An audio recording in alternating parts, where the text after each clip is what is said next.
उत्तर प्रदेश की राजनीति और अपराध जगत की कहानियां अक्सर जबान पर खून लगाती हैं, लेकिन उनमें कुछ नाम ऐसे होते हैं जिन्हें पढ़े बिना डर लग जाए। ब्रिजेश सिंह ऐसे ही नामों में से एक है। जहां एक और मुख्तार, अतीक जैसे माफिया गिराए जाते हैं, वहीं ब्रिजेश सिंह की दहशत का साम्राज्य सुरक्षित लगता है। क्यों? इसे समझने के लिए हमें उसकी पृष्ठभूमि, अपराध की नींव और राजनीतिक शक्ति को खंगालना होगा। कौन है ब्रिजेश सिंह?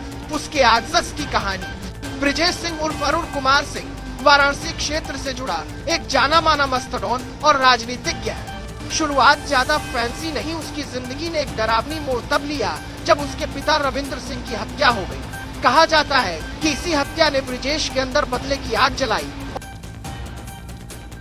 कहा जाता है कि उसने पैर छूना का नाटक किया और उसी दौरान बंदूक निकाली, यानी दृश्य ऐसा कि लोग सिमट जाए। इस घटना ने उसे डॉन की छवि दी। 80s और 90s में उसके ऊपर हत्या, गैंगवार, बंदूक गिरफ्तारियों और बड़े अपराधों के आरोप दर्ज हुए। एक कुख्यात कांड सिकरौरा कांड है, जिसमें 7 लोगों की हत्या के आरोप लगते थे, लेकिन 37 साल बाद 2023 में इलाहाबाद हाई कोर्ट ने उसे इस मामले में बरी कर दिया। एक और मामला 2001 में ओसरी चट्टी हमले का मामला। इसमें मुख्तार अंसारी के काफिले पर हमला किया गया था, जिसमें ब्रिजेश का नाम आरोपित के रूप में शामिल था।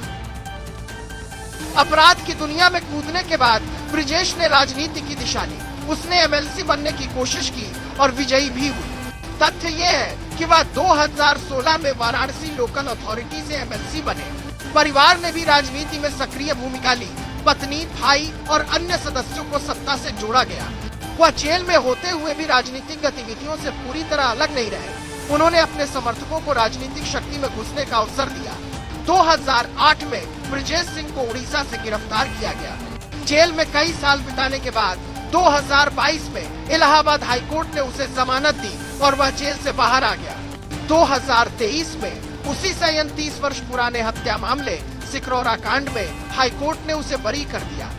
इसी तरह उच्च न्यायालय ने अनेक मामलों में निर्णय दिए कि मुकदमे समय पर न सुलझने और अभियोजन की चूकों की वजह से अभियुक्त को राहत मिलनी चाहिए। अब प्रश्न उठता है, जब उस पर इतने केस थे, इतनी आतंक कथाएं हैं, तो सरकार आज तक उस पर बड़ा दया कार्रवाई क्यों नहीं कर पाई? ब्रिजेश ठाकुर बिरादरी से कहा जाता है और जाति समीकरण उत्तर प्रदेश की राजनीति का अहम हिस्सा है।